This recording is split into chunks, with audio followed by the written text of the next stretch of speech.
Hey everyone, and welcome back to the channel. Today, I'm tackling a topic that I know is on a lot of your minds. Money. Specifically, how to keep more of it in your pocket. A while back, I took a hard look at my spending and realized I was basically throwing money away. It was a wake-up call, so I decided to make a drastic change. I set a seemingly impossible goal to cut my monthly expenses by 50%. And you know what?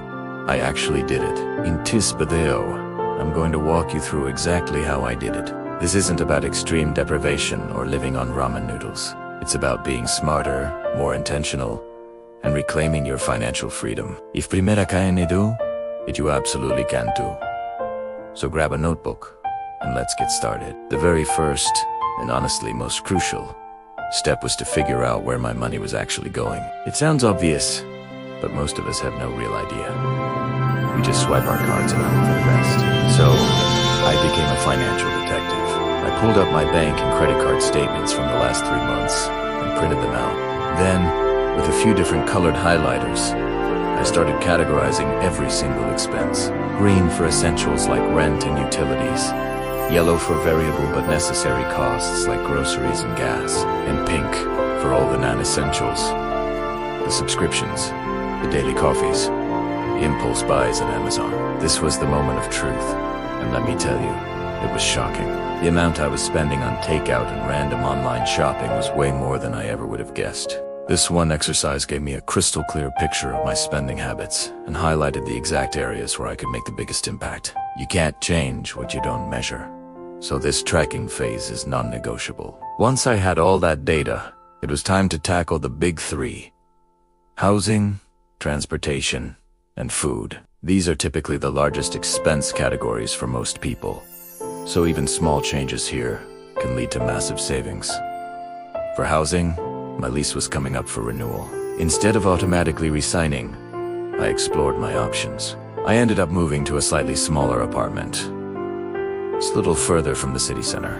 It was still a great neighborhood, but the rent was significantly lower. This single decision accounted for a huge chunk of my savings. If moving isn't an option for you, consider getting a roommate or renting out a spare room. Next up was transportation. I was driving my car everywhere, and the costs for gas, insurance, and maintenance were adding up fast.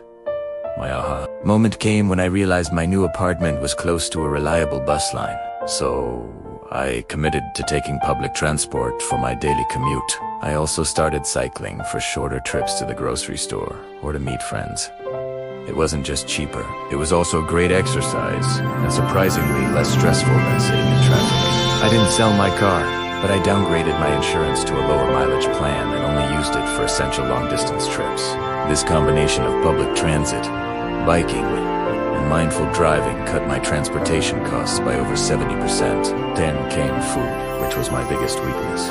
That pink highlighter was all over my food spending. The solution was simple in theory, but required disciplined meal prepping. Every Sunday, I dedicated about 2 hours to planning and preparing my lunches and some dinners for the entire week. I started shopping with a strict list, focusing on whole ingredients and avoiding the processed snack aisles. I also made a rule for myself: no buying coffee out. I invested in a good travel mug and made my own delicious coffee at home.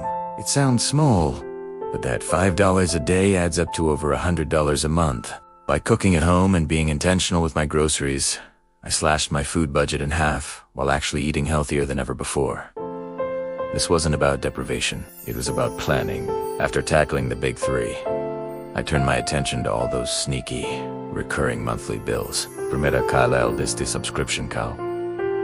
I went through my bank statements and listed every single subscription service I was paying for. Streaming platforms, gym memberships I wasn't using, software trials that had converted to paid plans, all those little monthly app fees.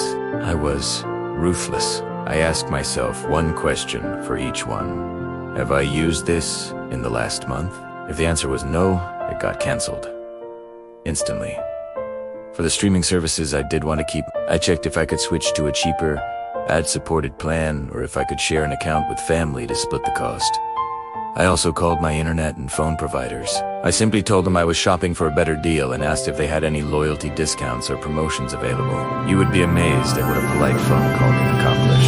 Money cases, they lowered my monthly bill just to keep me as a customer. This whole process took maybe 2 hours, but it resulted in saving over $100 every single month, permanently. Next, I had to confront my shopping habits. The allure of online shopping and retail therapy was a real budget killer. So, I implemented a few strict rules for myself. First, the 30-day rule. If I saw something I wanted to buy that wasn't an absolute necessity, primera, I'd it to wait 30 days before purchasing it. I'd add it to a wish list and revisit it a month later. 90% of the time, the urge to buy it had completely vanished. This single habit saved me from countless impulse purchases. Second, I unsubscribed from all marketing emails from my favorite stores. Out of sight, out of mind. If I wasn't constantly being bombarded with 24-hour flash sale notifications, I was far less tempted to browse and spend. And finally, when I did need to buy something, I made a commitment to look for it secondhand first. Marketplaces, thrift stores, and consignment shops became my best friends for everything from clothes to furniture. It's better for the planet and so much better for your wallet. Another huge area for savings was entertainment and socializing. I love spending time with my friends, but a night out with dinner and drinks can easily cost $100 or more. I knew I couldn't just become a hermit, so I had to find creative, low-cost alternatives. Instead of suggesting expensive restaurants, I started proposing potlucks at my place, picnics in the park, or game nights. We'd cook together, everyone would bring something, and we'd have an amazing time for a fraction of the cost. I also started taking advantage of free local events. I checked my city's website and local library for things like free concerts, outdoor movie screenings, and community festivals. There is so much fun to be had, but that doesn't cost a thing. My social life didn't suffer at all. In fact, I think it got better. Our hangouts became more about connection and shared experiences rather than just consumption. It was a total mindset shift. So, let's recap the journey. It all started with tracking every single dollar to understand my habits. Then, I made big moves on the big three. I downsized my housing, re-engineered my transportation, and became a meal prepping master. After that, I went on a subscription canceling spree and negotiated my monthly bills. I tamed my shopping demons with the 30-day rule and a second-hand first policy. Finally, I reinvented my social life with creative, low-cost ways to have fun with friends. Putting it all together, the results were astounding. My monthly expenses dropped by just over 50%. It wasn't an overnight miracle. It was the result of consistent, intentional choices. The most important thing I learned is that financial freedom isn't about how much you earn, but about how much you keep. It's about being the boss of your money, not the other way around. The biggest surprise wasn't just the money I saved, but how my life improved. I felt less stressed, more in control, and more creative. I rediscovered the joy of cooking, the simple pleasure of a bike ride, and the value of a meaningful conversation over an expensive meal. This journey forced me to define what's truly important to me, and it turns out most of those things are free. Now, I have a significant amount of extra money each month that I can put towards my real goals, like saving for a down payment, investing for the future, and traveling. It's an incredibly empowering feeling. I really hope my story has inspired you to take a closer look at your own finances. Start small. Pick 1 or 2 strategies from this video and try them out for a month. You might be surprised at what you can achieve.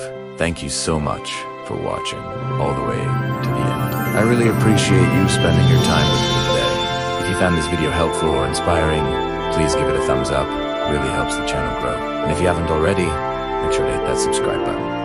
Ring the notification bell so you won't miss out on future videos. I'd love to hear from you in the comments below. What's one expense you're going to try to cut this month? Let's support each other on this journey. Thanks again, and I'll see you in the next one.